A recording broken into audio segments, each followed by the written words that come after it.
G'day guys, I bought this two-stroke kit about a week ago from eBay. It was about $130, which was the cheapest on eBay at the time. It's got a 40mm intake and exhaust. Other tthan that, I'm not too sure about the differences between these engines. It's definitely the cheapest on eBay right now, so this is what you can expect. So the plan is we're going to swap out exhausts, intakes, cylinder heads, do some porting and see what sort of power gains we get from all of this, and if these performance mods actually give you any performance at all.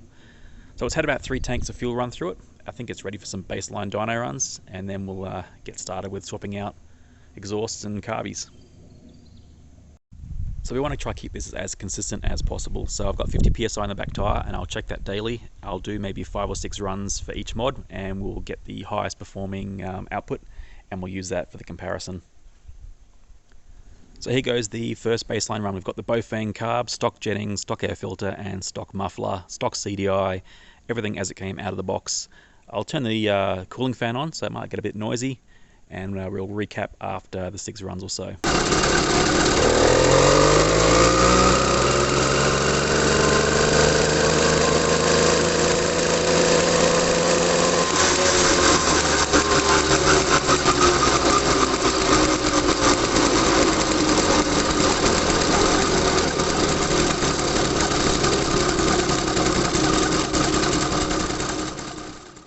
So here's the result. It's fairly consistent, within about 0.2 horsepower between runs, if even that. The highest we've got is 1.5 horsepower and 3 pound-feet of torque. Top speed was about 23 miles per hour before it got so rich 4-stroking. There was no more after that. Okay, so as you can see in those graphs, there's no top end at all. The reason being, the carb's jetted so rich from factory that it's 4-stroking up top, which means it's firing only every second rotation, which effectively halves your output power. So what we're going to do is remove the air cleaner and do the runs again, and hopefully that cleans up the air fuel up top, and we get a bit more top end power and speed. Let's do it. Okay, mod 1, no air filter. Let's see how that compares.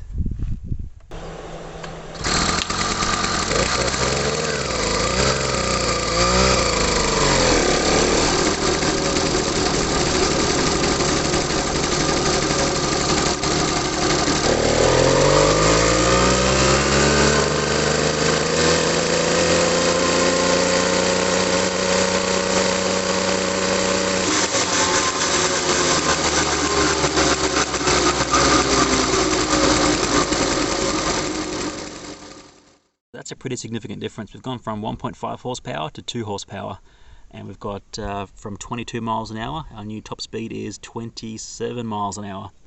So quite a difference just from the air cleaner. I suspect if we jetted it, we'd get a much smoother curve up top and maybe even more RPM.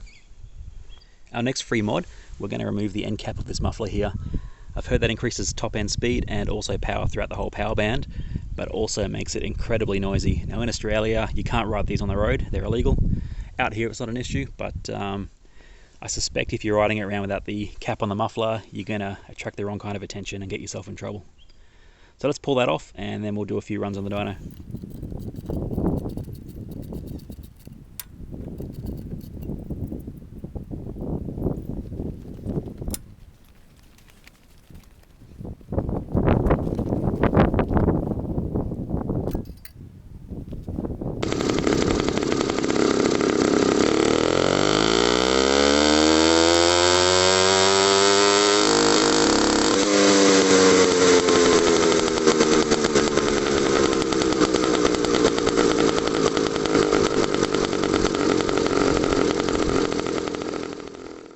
It's a massive improvement as well. We've gone from 1.5 horsepower stock to 1.9 horsepower with the air cleaner off, up to 3.16 horsepower with the muffler cap off. New top speed is 29 miles an hour from 22 miles an hour stock. Alright, so the next mod, it's kind of free as well. We're going to port match the exhaust to the cylinder. And by port matching, as you can see, the flange there, or the actual outlet, is sort of rectangular, and the pipe itself is round. So we're going to get the die grinder in there and elongate that to match the gasket, and that might help, it might hurt, we'll see. Okay, that took about 3 or 4 minutes with the die grinder. It's not perfect, but much better. There is some blending and angle.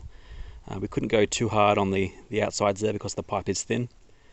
So we'll bolt it up and we'll see what happens. Okay, no air filter, no muffler cap, and port matched exhaust manifold. Let's see how that goes.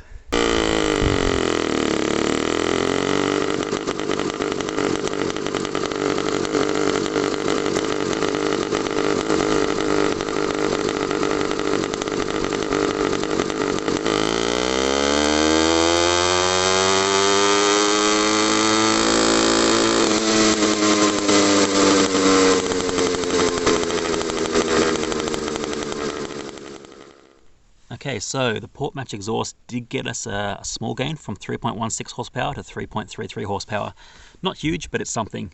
It also gave us an extra mile per hour, so that topped out at I think 30.1 miles per hour. It was running a little bit lean down low, and you will need to move the needle one spot. So move the clip down one spot to richen up the low end. And it wasn't force stroking as bad up top, so not a bad mod. Not huge gains, but definitely runs a bit smoother. So that's about as far as we can get with the free mods. Next up, we're going to stack some base gaskets under the cylinder. That's supposed to raise the ports and increase top end power at the sacrifice of low end power. So we'll see if that works. Then we've got the Performance Racing CDI. I'm pretty sure that's a standard CDI with a red lead, but we'll test that as well. We've got a piston here, which we need to window for the G2 and the OZ reed block kits that are arriving. We've got a few cylinders arriving too, Performance, and some nasty cheap smaller ones. We've got this snake pipe here, guaranteed horsepower, and we've got a KX80 pipe. We've also got a CDH66 pipe and a few other bits and pieces arriving in the next few days to test. I think we'll end this video here. Let me know in the comments down below if there's any mods that I've missed or that you swear by, and we'll try order them in.